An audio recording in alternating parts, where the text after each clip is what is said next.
We've been married for 15, 16 years.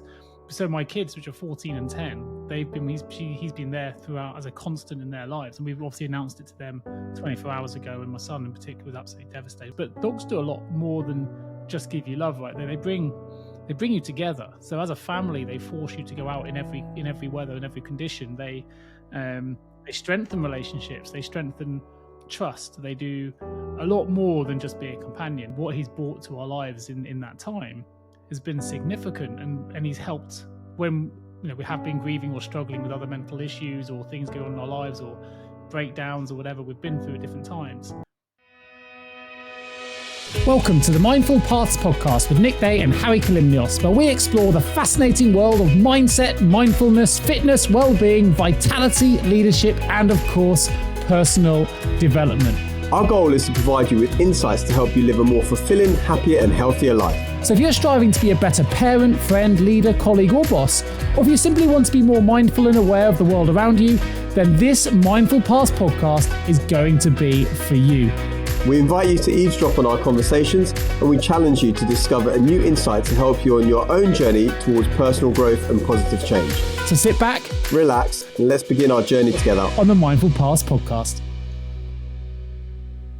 Good afternoon, Nick. How you doing? I'm all right, mate. I'm all right. I know our listeners today are going to be expecting us, if they heard our last show, to be talking about gut health and microbiomes and all those things. For full transparency, I contacted Harry earlier and said, not sure I can talk about it today. It's just not on my head, and I'll tell you for the reason why. And I might get emotional, all right? But I've been emotional. Hopefully I've had enough sweaty eyes already that I don't need it today. But if it comes, it comes. Sadly, after 16 and a half years, tomorrow morning we're going to be putting down our dog, Buster, who has been by my side for most of my married life. God, I find myself getting emotional now. So, yeah, it's a tricky one. It's a decision we have to make. So it's hard. I know for those people that aren't dog owners, they may think this is, I don't know, tough. But this show is all about me and Harry when we got together, having a conversation, real conversations about things we talk about when we meet in the pub or we meet in a restaurant. And if I met with Harry now in that environment, it's kind of the only thing I'd be open, be able to talk about. I certainly can't get my headspace in the world of microbiomes at the moment, knowing what's coming tomorrow morning. So I thought, actually, let's share it. Let's crack on with the recording as we always do and share what's going on, because actually he's brought so much into my life, and I'm sure many other people that have pets, like companionship and what pets bring you. And as far as I'm concerned, he's part of our family, right? So I thought, let's talk about that, because I think pets are amazing for mindfulness. I know when you take on a dog, this is what you sign up for, and they don't live as long as humans typically. So, you've got to know that you've got to let them go at some point. But what kind of dog is he again? What kind of dog is he? He is a cross between a Border Terrier and a Parsons Russell. So we got him since he was 6 weeks old, puppy. All the way from, you've met him obviously several times yourself when you've come to visit, right? He's the life and soul of the party. And so, did you get him just after you were married, or just before? Yeah, no, just after first dog. It's kind of the thing for me that delayed the kids. Special bond from him from day one. Was he your first ever dog, or did you have a dog as a child? No, I grew up with dogs. It was my first dog for Lucy, though, my wife, and she is. There's no other words, but she's absolutely devastated. He's been her rock when we've gone through things as a family, right? So we've been through miscarriages, I'm sure other people have.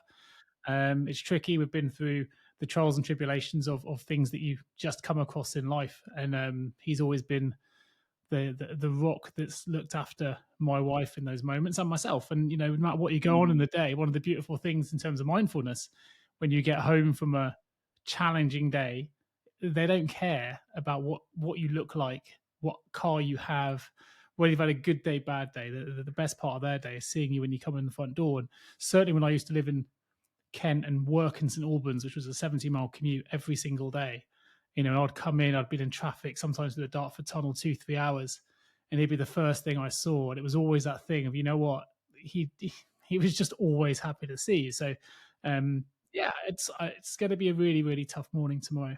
Something we had taken a lot of deliberation over in a short space of time, but we want to do what's right for him. I was unclear. I was explaining to my mum earlier that we're going to probably have this kind of conversation, or maybe to my brother-in-law. But is it just age and everything's basically deteriorating, or was there some specific thing that's happening? Or I think in dog years, he's like 99 years old anyway, right? He's a pensioner in dog terms, and he's done really well at 16 and a half. But like, within a space of a week, maybe 10 days, he's gone from going on a nice walk with a friend of mine, came down to see me 2 weekends ago, and he was on a nice long dog walk. But sitting in a space of 2 weeks, he's no longer got any use of his back legs. They've completely given up.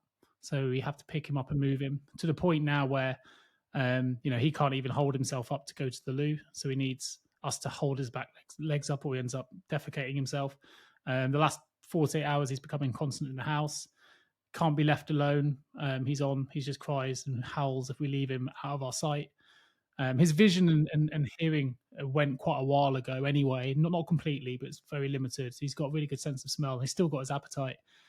We went to the vet, obviously. They've given him some pain relief, but ultimately he's not going to get any better. He's got his quality of life now is limited in terms of sensory experience. He can't walk himself.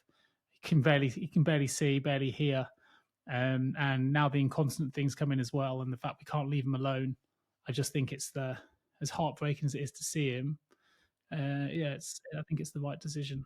best thing to do? I mean, I don't know what a week is in dog years, but I guess if 16 years is 99 years, and I guess it's like what 5 times as many or 6 times as many. So a week would be like 6 weeks or 8 weeks for a human. Let's say it's 2 months, right, for a human. Actually, I think if I could go to, well, I'm obviously shooting for more than 99, but if I went to like 100 years old or so, and it was only the last 2 or 3 months that there was deterioration in my health, that would be a huge win to me. The challenge that most of society has is we're not technically living longer, we're dying longer, and we tend to, that the life quality degrades at 60, maybe for some people 65, and then they've got 15, possibly 20 years of degradation. I think by the sounds of it, Buster has gone, to like 80, 85 years old, maybe 90 years old, even not longer, before he degraded. For sure. He's been in pretty good health all the way through, and he's lived like a king, to be fair. Certainly in our household. Love and attention is what's going to keep him alive, right? And that's because he must feel loved, right? And this is for all sentient beings, I think, right? If they feel love and community and connection with people, they're going to want to carry on for longer, right? Why would they want to go? Yeah, and it's reciprocated, right? I mean, there's lots of studies out there that talk about the release of oxytocin in the bloodstream, which can be hijacked as much by pets as it can by a partner, right? So, it's shared. Humans get a response. Certainly we do when we see him and you're happy. And he's been out running. He's run a full marathon with me. We used to go running every single day, and he's been part of my training regime and part of our. But they do lots more than that. And I'm conscious for our listeners that we've talked a lot about loss because, of course, of your news. Christmas Eve. I don't want to compare a parent with a dog; that would be unfair. But even so, there's that we're talking about loss again that's coming, and then we still got my dad's situation. I was looking at your text earlier because I was thinking obviously it's going to come up. My dad, and then obviously your dad has got a situation going on. But then the words that you said, because you said 16 and a half years by my side, because even with a parent, it's never to take anything away from like your connection or my connection with my dad, right? But you're not with them 24/7. Like a dog, you're not 24/7, but pretty close. And like you say, they are there and they're just happy to see you all the time. I've never owned a dog. I've really wanted one. I actually watched a movie the other day. I was thinking about you, which is why it was on my mind a couple of days ago. So a dodgy Amazon original called Puppy Love, and effectively two strangers. One kind of adopts a dog that's a stray. The other one has got this anxiety and mental health issues and depression and like social agoraphobia or whatever. And so he's recommended by his therapist to get a dog. So he gets a dog from the shelter, and like even me just watching it, I like dogs are so cute, right, on their faces, and I was like, I could see the connection that is developed. I was actually looking forward to a friend of mine coming down at the weekend. Unfortunately, he got ill, so he couldn't come. But he's got a cockapoo, like Leo, who, obviously same name as your son. But like I don't know if you've met my mate Dassos, Greek guy, but he was at one of the parties. I think they might have bought the dog that day, actually. My 39th, I think they just got it that day. It was like a few hours old or a few days old. But Leo's now obviously 5 or 6 years old and very cute dog. And I was thinking about this, and the words that you said to me a few weeks ago have really resonated with me, and I keep saying them over and over to myself. And that's, I think it was along the lines of grief is the price we pay for love. Is that right? Did you say something like that?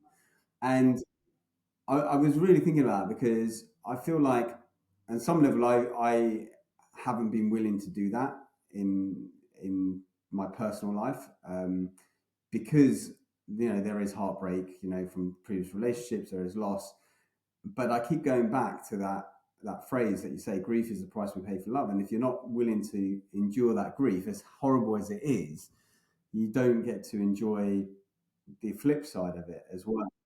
I think it was actually a quote initially. I think it was the Queen that first said it. I don't quote me on that. I'm pretty sure it was actually hers. But I mean, look, from my perspective with Buster, without people who don't listening to this who don't know him might find it strange, but I've been married or been with my partner for 21 years. We've been married for 15, 16 years.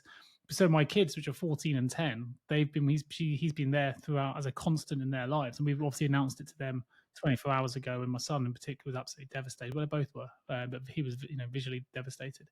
But I remember, the first time we brought Eva home in a car seat, as you've got to do, we put her on the floor in the living room in there when we lived in, and the first thing he did, and you're not quite sure how dog's going to react to kids. They're going to understand it's a human. We've got to make sure we've got safety and all those kind of things. First thing he did is he got a tennis ball, dropped it at her feet in the car seat, and just looked at her, waiting for her to throw it. And it's just like, and they've been good companions ever since. But dogs do a lot more than just give you love, right? They bring you together. So as a family, they force you to go out in every weather, in every condition. They strengthen relationships. They strengthen trust. They do a lot more than just be a companion. I mean, I guess it's all part of what companionship is potentially, but what he's brought to our lives in that time has been significant, and he's helped when we have been grieving or struggling with other mental issues or things going on in our lives or breakdowns or whatever we've been through at different times. He's kind of always they're always non-judgmental and always there as a constant. So I think to take that constant away in what's been almost half my life, that's the weird thing. He's been in it, as you say, every single day. I'm seeing him and speaking with him, and he's cuddling up in the evening. So it's good. He's going to leave a big hole in our family unit. I remember he was so active when I came and stayed. I think it was 2018 when I was there. But I remember that's when I was getting the idea for the automatic ball drop thing. I think you were on the porch or whatever it was, and you kept throwing it out. And I was like, what? Like, we must just invent something. Like, it brings the ball back, like drops it, and it throws itself. So because you're throwing it all the time, but obviously it wouldn't even be the same for Buster, because part of it is this reward and love that he's getting from the person throwing the ball, rather than, it's not the same. It's like going and playing tennis with a friend versus hitting it against the wall all the time to try and get better at tennis. It's not the same thing. Although I do somewhat think that dog owners do deserve medals to some degree, because I do see them all the time. They're throwing the balls. Like you say, you've got to go and walk the dog in any weather, which is why another reason why dog owners tend to be healthier, because they are having to walk rain, sunshine. So they encourage shared responsibility as well. So without Buster, our kids wouldn't have the same level of understanding of what that shared responsibility is. And obviously we've got a second dog now, which was very much purchased to ease this point as it's come. We thought this might have happened a year ago, and we're now at that point now. And he's booked in for tomorrow morning. But I think he's helped with my kids' self-confidence. He's helped with shared responsibilities. And actually, talking about stories, I'll share a good one. So this, hopefully, whether you're into dogs or not, will engage the listeners on this bit. It's one of my favourite stories, and it's one obviously that involves Buster. And you might know this. But years and years ago, he would have been puppy. We were cage training. So, when you first have them, put them in, you get them used to being in their own space and that kind of whatever. And we were upstairs. It would have been about 3 a.m. in the morning. We used to live in a two-bedroom upstairs, come downstairs, straight into the living room, front door. As you've been there, it was the place we had in Kent. You used to come in straight into the front door. So the first lot of cycling, small little house. And the layout of the house, which is important, you come into the front door, straight into the living room, has a bay window. Or you can keep going straight through the living room, and there's like a long hallway that goes into a kitchen, has almost like a 180 view of the garden, right? This will all be it's one long hallway. Anyways, 2, 3 a.m. in the morning, and we suddenly hear this, and he's in the cage downstairs, puppy. We were talking about a few months old, or maybe, still that early phase. And he just starts going mental. He's like, "Ah, ah, ah." And I said to Lucy, there's someone, it's about 3 a.m. in the morning. And I said, there's someone in the house. I've got someone in the house. So he doesn't do that. This is you just get that sense that you listen to your gut, listen to your feelings, right? Tune into that. So I said to Lucy, don't answer the door to anyone but me. Hide behind this little gap between the bed. Hide there. Don't come out to do anything. I'm going to go down and face it. So I walk downstairs. Now, this will be relevant, so I'm going to highlight it. I sleep naked, went down naked into the thing. I come down the stairs and I jump into the living room, try and scare whatever thief, would be burglar, whatever might be there. Like, I make a big noise. There's nothing there. So, okay, but Buster is in the cage and he's going mental. So I open up the cage door and he flies out and goes up against the front door, which is in the living room. And he's up against it. And I'm like, God, whoever has been in our house or someone's just outside that door. So what I'll do is I'll look through the bay window and I'll just see if I can see anything. So I pull back the curtains very, very subtly so I don't disturb anything. And I get faced with the end of a barrel of what appears to be like a submachine gun type weapon, literally facing at my forehead, but they don't know I'm there because I'm crouched down at the bottom of this bay window, and they're stood up behind the window, all black. And I was like, I don't know what to do. So reaction kicks in. So I bashed on the window just to scare them, frighten them off, and they did. They bolted, gone. They head to the left. And obviously my heart rate now is racing. I've just seen a weapon faced at they didn't know, but pointing basically straight at my head. They're outside my front door. And I'm like, boom, boom, the guy's dressed in black and he's gone. He's bolted as soon as I've made a noise. Then the dog turns around from the front door and bolts straight through the hallway into the back garden. He's got a little dog flap. Doesn't quite go outside. So his head goes out and he's shaking, really shaking, but he's barking as well. It's protective mode. And he was after this, was never a barker before this point. Anyway, he's outside. I thought, well, I'll go in. Whoever's just bolted has obviously gone round back of the house. They're now in the back of the garden. Now, in my bad DIY, I've decided to put lights in the garden because I don't have any DIY skills. I literally got a huge drill bit, drilled to both walls of the house, and then plugged in the outdoor electrics on the inside of the house and just thread it through. So I thought what I'll do is I'll illuminate the garden and see whoever's out there to fire them off. So I'm there stood naked in the middle of my kitchen with 180 views of everything. And I illuminate the garden. I illuminate the entire SWAT team, kid you not, in the back of my garden in full covert gear, all in black, lying down on my back garden. My dog's going mad. A guy turns on, I was like, cut the lights. I was doing the sign language to cut the lights. So I cut them out. Obviously, I'm thinking I'm really, really sorry. Sat there. I've just exposed myself to all of them and all of them to whoever they're trying to covertly go. Grab the dog, go upstairs. By that point, Lucy's been upstairs and spotted all the undercover cars coming out the front of the house. So she knows what's going on, it's police and everywhere else. And we then about an hour and a half later, we get a knock on the door.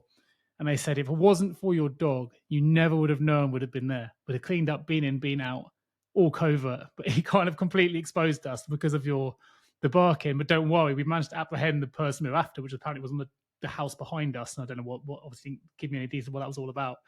And he's like, you've got a brilliant guard dog there. And I'm really sorry about the disturbance of that hour in the day. But, had it not been for your dog, we would have been in and out and you'd have been none the wiser. But yeah, there you go. Scary times. I was quite proud of myself for confronting it in my naked stance, knowing, you don't know what's going to be beyond you. You get into that family protection mode and you just, you go down. But yeah, that's a fun story. Scary stuff, having that situation. But good Buster. So I mean, I thought many years ago. I think it was 5 or 6 years ago. I wanted to get a dog for not myself, but really for my dad and for my mum, because I wanted really primarily for him to be forced to like walk. This was maybe like 6, 7, 8 years ago when he was still able to walk a bit more. And they were like, no. I knew they would love a dog once they got one, but because we had a cat when I was growing up, and my dad loved the cat, right, Tom, and we all did so much. But I think he was quite heartbroken when Tom, I don't know, disappeared or got into a fight and died or something like that. He was quite an adventurous cat, and he used to often like not shy away from fights with dogs and foxes and things. But I think we never had a pet after that. I think it was a bit of a heartbreak for us all. And we had an adopted cat at one point, Chelsea, who I never liked that much because she was she was just there for the food, right? She was like, she was someone else's, and she was just there for the food. And my gran gave her loads of love, and my dad did as well. But I always thought a dog would be great, and I still contemplating. My niece wants me to get a dog. She's like, get a dog, and we'll look after it when you're not around. And I'm still thinking about that because even though I'm coming and going all the time, and I'm in different places, I feel like it would then force like some responsibility on my niece, but also my other nieces would love it, and also my mum would be able to like have company when I'm not around, maybe, or something like that. So I'm still thinking about it. I still want a cavapoo or a cockapoo, something that doesn't shed, something that is quite small that I can carry around, and is needs moderate amount of walking, not too little or too much. There's a lot of hidden benefits, right? That people, if you're dog owner, but you don't always reflect. So we do things sometimes, or things happen, and we don't really sit back and appreciate what they do for us. But both of us have worked as coaches in the past. I think you've got a client you're seeing later on in your coaching capacity, right?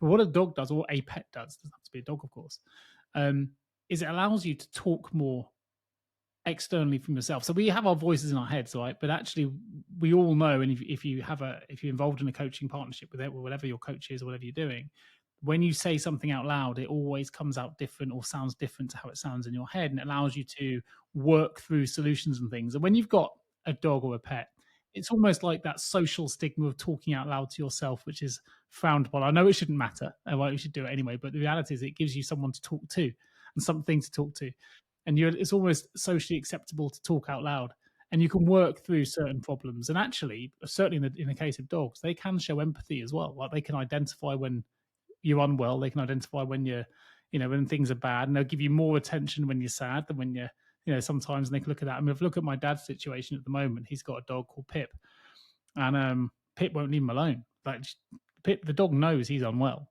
It was absolutely steadfastly by his side, and has been every single moment since this illness sort of kicked in for him. So, there's some intuition involved there between the two. There's a connection, whether it's oxytocin piece, whether it's beyond comprehension as to what causes it, but they have an ability to recognize and understand someone else's feelings, and they also give you permission to talk out loud and work through your own problems. And if you're worried about forgiving someone, or doing something, or whatever it might be, working through something in your head, there's someone you can kind of talk to that actually, because they don't talk back, just listens. And sometimes that's all we need. Go back to the Michael Neal lamppost metaphor. If we all talk to a lamppost 30 minutes a day, would feel better. Um, I'd prefer to talk to my dog. Well, I think when you mentioned that, I gave the example. I don't have a dog, obviously, but I do this often sometimes with babies, and talk to the babies. And I've always spoken to my nieces from when they were a young age as not adults per se, but like not in that. I've never done a baby voice, or I don't know what those things. Sometimes you see on movies where they go through all these baby voices. I've always spoken to them like regular adults, and I remember once I was quite low because I'd had a bit of a there was troubles in the water with my then girlfriend, and the cracks were starting to appear. And I remember I went down to Brighton, and I saw my niece Nikita, and she was only probably about 6 months old at the time, and I told her the whole story. She was the first person I told about what was going on. And I remember thinking, she was always such a happy baby.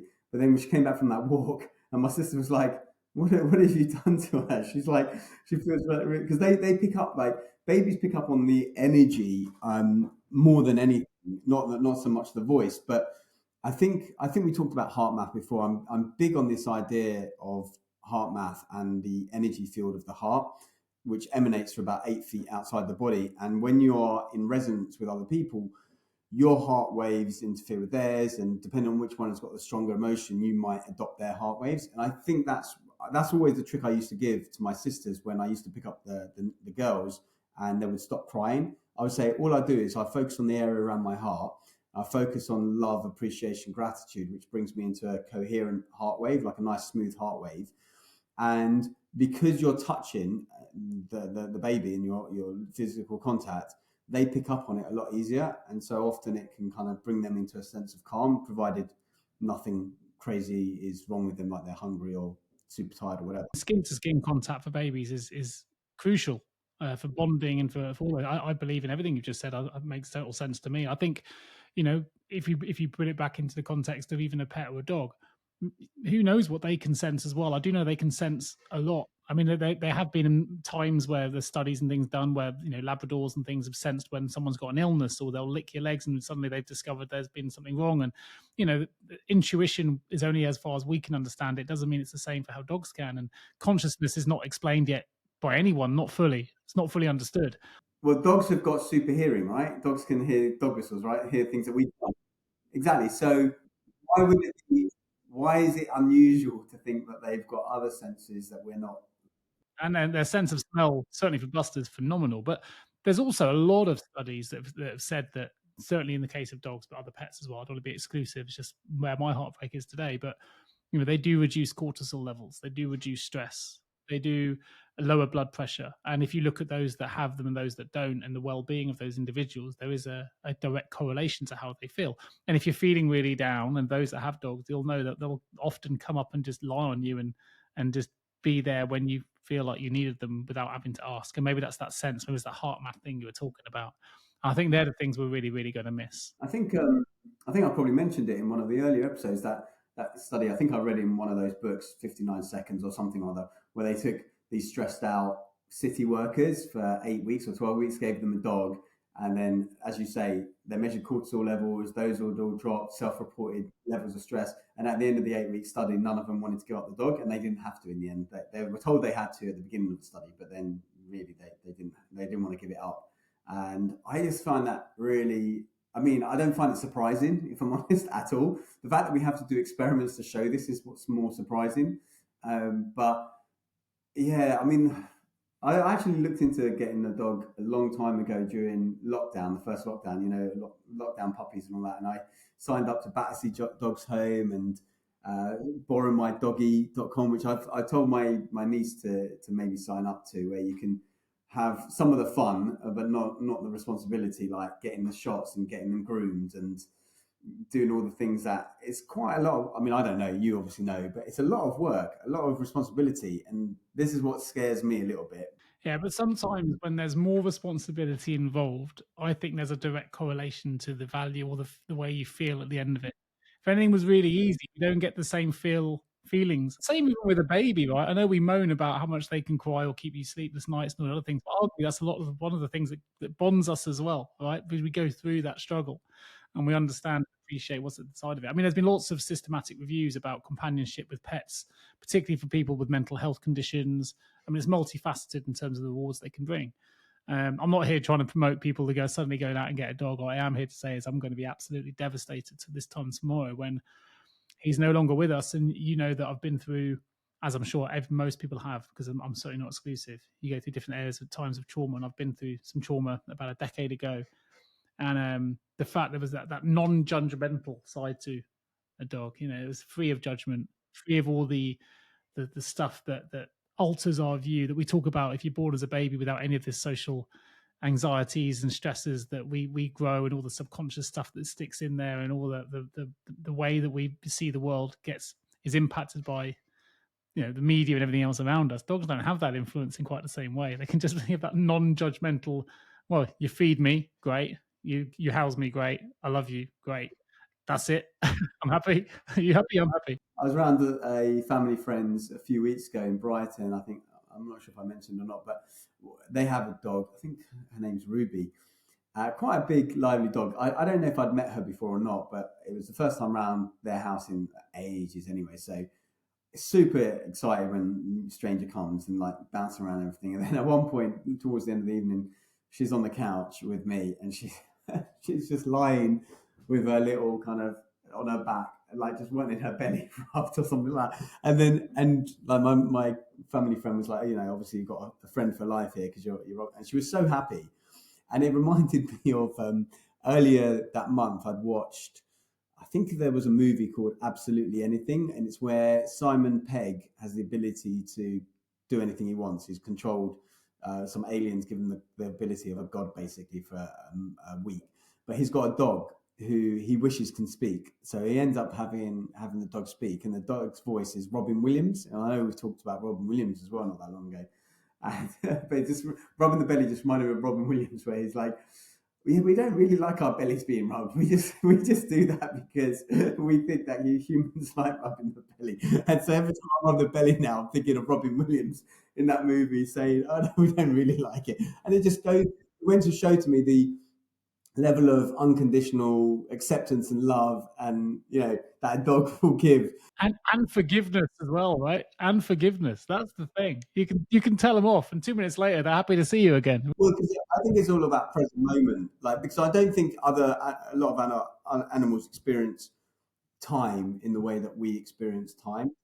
No, for sure. You can't tell them after the fact. It's got to be instant if you see something go wrong, for sure. So it's a bit like children, right? They don't have a concept of time until they're maybe like 4 or 5, and so they're very much present moment awareness. And I know this isn't the topic of the conversation, but I've just started watching a documentary, or a mockumentary documentary on Einstein. I think it's Einstein and the Bomb on Netflix. Yeah, so I'm halfway through at the moment. But obviously, I study physics and quantum physics and special theory of relativity and general theory of relativity. So it's all familiar stuff to me. But one of the things that was really profound for Einstein to postulate and later prove, or other people prove it on his behalf, was this idea of time being very much in the owner's sphere. So like time moves differently for different people, and that it just really brings this concept of, I think there's a whole other conversation we're going to have at some point about time and space and what all that means, because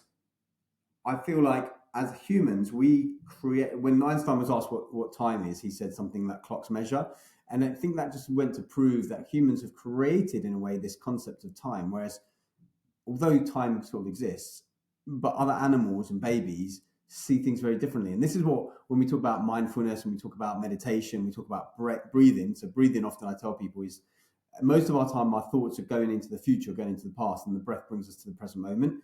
And I think why dogs are maybe happy and other animals don't have this resentment as much as maybe humans and babies as well, is this idea that they're present moment awareness, and they're in the now, as it were. And I know you just recently been reading Eckhart Tolle as well, and it all comes to the same thing. So even though we're talking about dogs and companionship today, it's actually what we can learn from those dogs about present moment awareness, about being in the moment, about forgiving, about all of this. It's all the same mindful paths. And celebrating as well, right? So I mean, it's going to be difficult tomorrow. I'm going to need to call on a lot of those techniques tomorrow when we take it. I mean, I've never gone through that before. Grew up with dogs, several dogs growing up, but I was never there when they were put down or anything like that. We just, my dad would take them away, and then there we are. To be the owner doing that tomorrow is going to be really difficult, and I'll be calling on that breathing exercises and everything I can. But I'm trying to really stay in that positive mindset of he's had a wonderful life and he's given me so much joy, and celebrate the amazing times I've had with him rather than the loss of the time to come, because 16 and a half years is a really good innings for any dog. And right now, to prolong how he is now, he's not in any space. It's been devastating actually just watching him the last 24 hours. I get emotional again because he's been really, really struggling.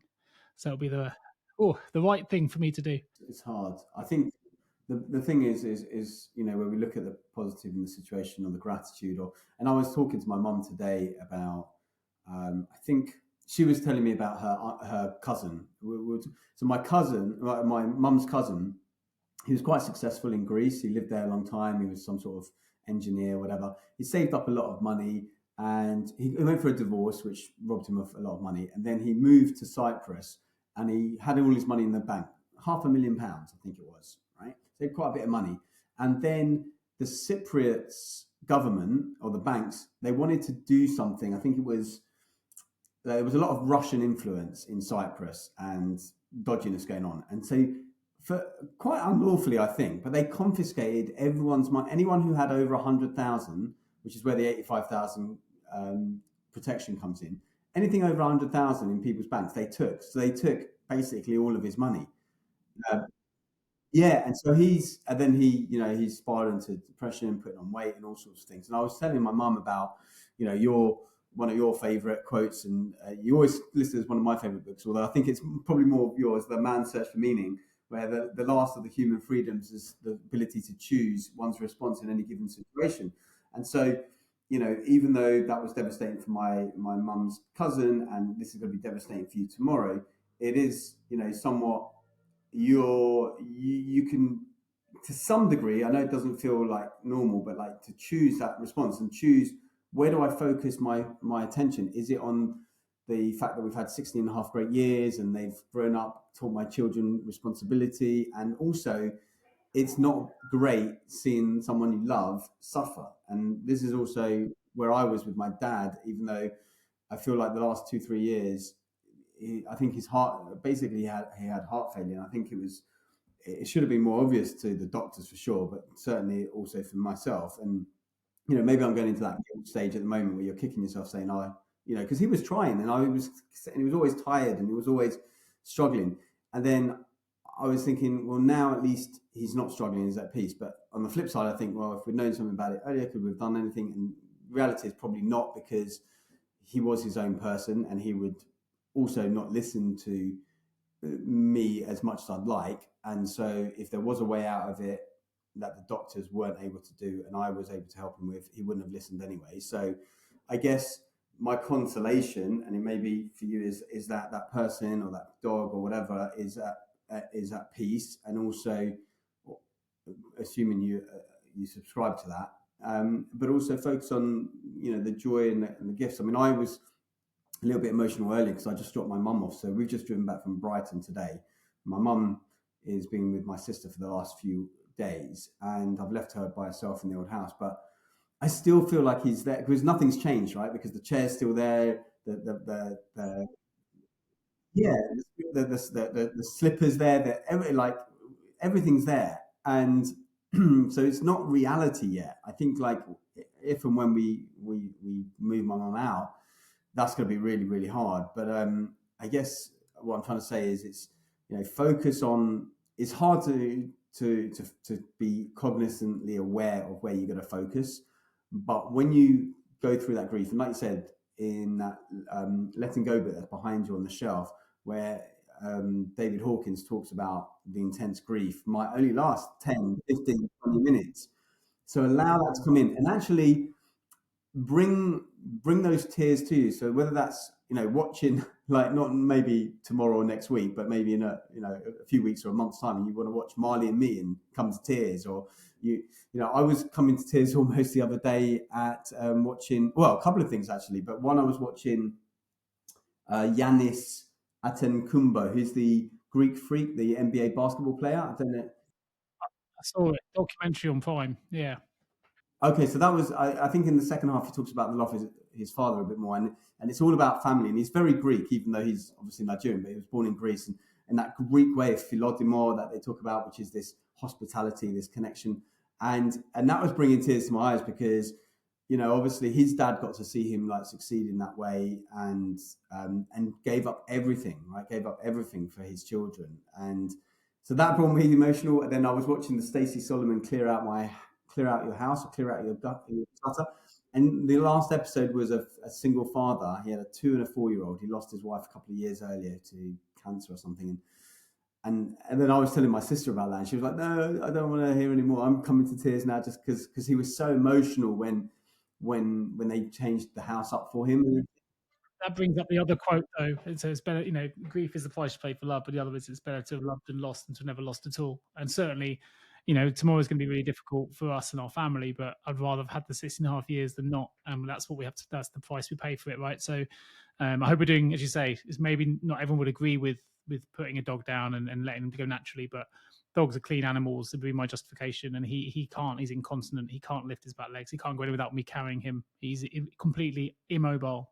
And without sensors as well, I just don't think there's an experience for him, and we want to do the right thing. So tomorrow is going to be a tough day, and I'm sorry for the listeners. This isn't probably the most upbeat of shows, but that's not always the aim of them. It's about reflection and you and I having a conversation to help each other through good times and the bad, right? And I appreciate you listening to me today, Harry, and I take away everything that you've said, and thank you for the reminders. And here's the guy. I don't know if you can see it on camera. I'll give you a little picture of the boy. Can you see that there? Anyone watching on video? There we go. Probably got a couple of him. I'll show you how little we've had him since. So here's my my daughter. That's when he's a bit smaller. She's 14 now. So yeah, we've had him all the way through. That's there he is with both of them. those faces, the dog's faces, like it's just it's it, like you can get so much emotion and feeling, even though it doesn't look like they've changed the feature that much. There's something that you can get from seeing their faces. They're so cute. And Well, you made me smile. I didn't come into the call smiling necessarily. I'm smiling now because they're good memories. They're good memories, and we're gonna do. I'm not keeping you too late today because we're gonna do like a. Sounds awful, like a green, almost like a Green Mile meal. Really, we're gonna do a special little final meal for him. We've got some bone marrow, and I went to Dart's Farm and got him a steak. And I don't know, maybe it's all a bit silly, but we're trying to do what we can for his final meal. So yeah, I think that's the hard thing as well, because you know it's happening. You know it's gonna, like, so at least I guess in my case it was kind of sudden. You don't know. You know, in both your father's case and in Buster's case, it's that journey, that step to the inevitable. And I think this was something I was thinking about earlier, and whether that was something to talk about or not. Like, you know, it's like knowing the moment you're going to die. Would you want to know that? And I guess my answer to that would probably be no. I think mine would be a no. I think so. I mean, it's going to be one of those years. I mean, Saturday now I'm back. I was back to see my dad on Saturday. Back again this weekend. You know, that's the next thing. Got to now because there's an level of inevitability about that situation. He listens and watches the show, so he knows that as well. We're obviously hoping that's as far away in the distance as possible, but we've also got to face reality that it's going to come. So try to maximise my time with him as well. If you do know, because I was thinking about this, let's say, you know, I lived to 200 years old, right? But then in that final year, right, you knew it was the end because, you know, certain telltale signs. And that's just the way that humans evolve, let's say that, okay, a year in, then it gives your scattered family from around the world or around the galaxy by then or whatever it might be, that final year to come and spend time. I think my brother-in-law, his sister, she was talking. I mean, she moved from Australia, left her family because they moved there 15 years ago. So she moved back for 9 months about a year and a half ago, when they thought last year was going to be the end for my brother-in-law's mum.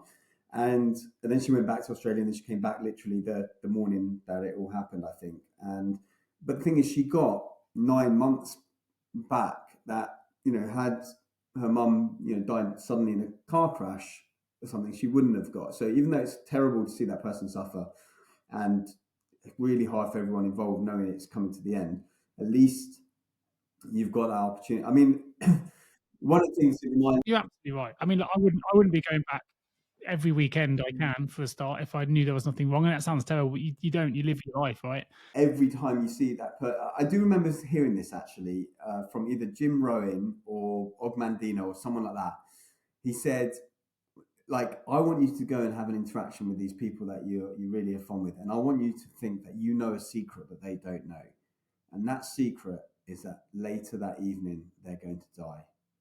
How are you going to be with that person? And that really struck me when I heard that, and I heard it years ago. I was thinking, wow. I mean, it's hard to do that. You can't do that with every, you can't do that all the time. It's just too emotionally. But the idea being that you don't know the last time you're going to speak to. I didn't know. You know, the last conversation I had with my dad was arguing about he wanted me to buy sausages for Christmas dinner. Obviously, I don't eat sausages, but for like the others, he was thinking about food, and I was thinking, look, I don't need to get sausages. They've got sorted food, and so, you know, we were getting a bit annoyed with each other. You know, that's fine. You know, but, you know, obviously, had you known it's the last time I was going to speak to him, it may have been a different conversation. I think the other thing we can reflect upon is a different kind of question where, you know, you and I do a lot of stuff about goal setting and objective setting and finding, you know, purpose and all these things. And I think we've said it on the show before, but the reality is that we have all these goals, but for those that are really sick, they only have one. You know, if you were suddenly told today that you had a debilitating illness that was going to take your life, actually all your goals narrow into one, which is I just hope I can get better, or I hope I can do this. Or you really narrows your focus, and that's when it, you know, brings a lot of stuff into context.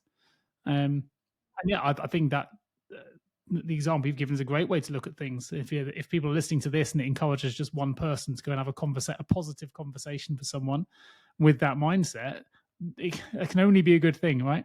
Because hopefully they don't know that secret. So go and have a positive conversation. Don't you know, hold on to things that aren't going to add any value to anybody.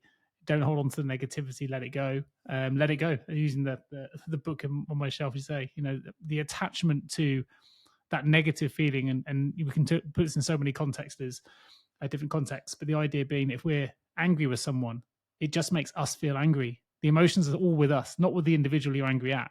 If you don't forgive someone, you're attached to not forgiving somebody or feeling a certain way about somebody that's negative. The individual you're feeling that about doesn't impact them. It only impacts the person that's has that feeling inside them. If you let it go, it just makes everything go away. Um, Either way, it doesn't impact the other individual really.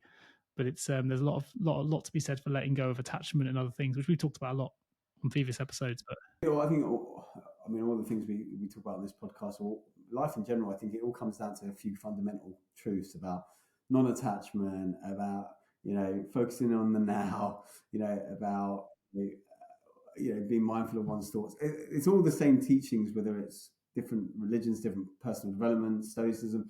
There's very similarity. There's huge similarities across all of them, and it's pulling those commonalities and going, well, actually, if a billion people over here think this, and a billion people over here think this, and people have been thinking this since 5,000 years ago, maybe there's something we can learn from that and listen to it. I agree, but we're complex. Humans are complex, and we need constant reminders. That's the thing, because we naturally want to attach to ourselves. We naturally want to fight for survival and do the things that don't always help us. And that's why this show, you and I know the answers, but we still help each other by reminding the other. And I think that's really important. I mean, you've written books on it, and yet you still sometimes fall foul of that social bucket, the things that you need to do. I certainly fall foul of certain things in my life that don't help me either. So the idea of when you say yes to something, what you say no to. Every time I say yes to working till 1 a.m. in the morning, I'm saying no to being with my family, and actually I'm doing it the wrong way around. And so I mean, we all fall foul of these things, and these shows and these conversations remind us of a better way. And I think that's a good thing. Well, I mean, I think it's going to be a tough day tomorrow and tough week in general. Obviously this too shall pass. You'll get through it.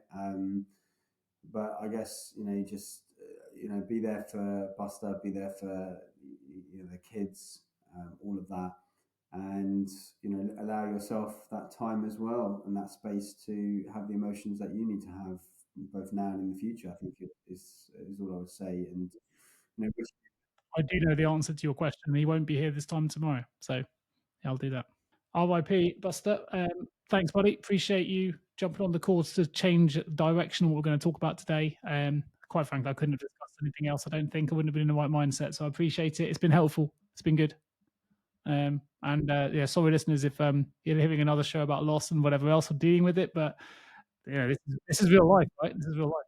These experiences, the life is about connection with other people and animals and dogs and nature and everything else. And these experiences do come to a natural conclusion. But as you say, grief is the price you pay for love, and it's better to have loved and lost than not loved at all. And I think the positive that people can take out from this conversation is that we, whether it's humans or animals, we impact other people beyond ways we can possibly know, and that we should appreciate those people in our lives, those other people and things and animals in our lives, and maybe the next conversation you have, maybe go into that conversation thinking about knowing that secret about that person, and maybe don't have that argument, or give that person a little bit more space, or whatever the thing is that you need to do as a listener, and myself included.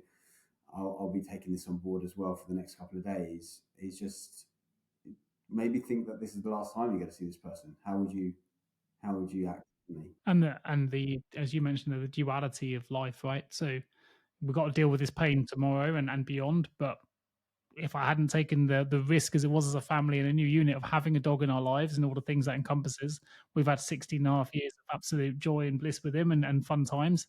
And it's the yin and the yang that keeps us going. If everything was always good, you wouldn't know what good looked like. And if you don't take any risks, you don't get it either. So I wouldn't change a thing. But it's going to make tomorrow difficult. But Life only gives you what you can handle as well. So life knows, or universe knows, to give you what you can handle. So, All right.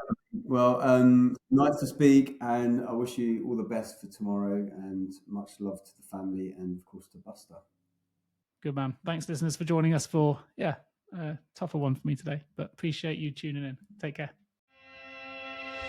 Thanks for tuning in to the Mindful Paths podcast with Nick Day and Harry Kalimnios. We hope you found our discussions insightful and hopefully you've gained some valuable takeaways to support you on your own journey. Please leave us a review on your preferred podcast platform and share an episode that resonates with you with a friend or family member who may also find it valuable. Please also don't forget to subscribe to our podcast to ensure you never miss a future episode. And in the meantime, we'll continue exploring Mindful Path topics to provide you with more insights and more ideas to support you on your personal growth journey. Thank you for your support and look out for the next episode of the Mindful Paths podcast dropping soon.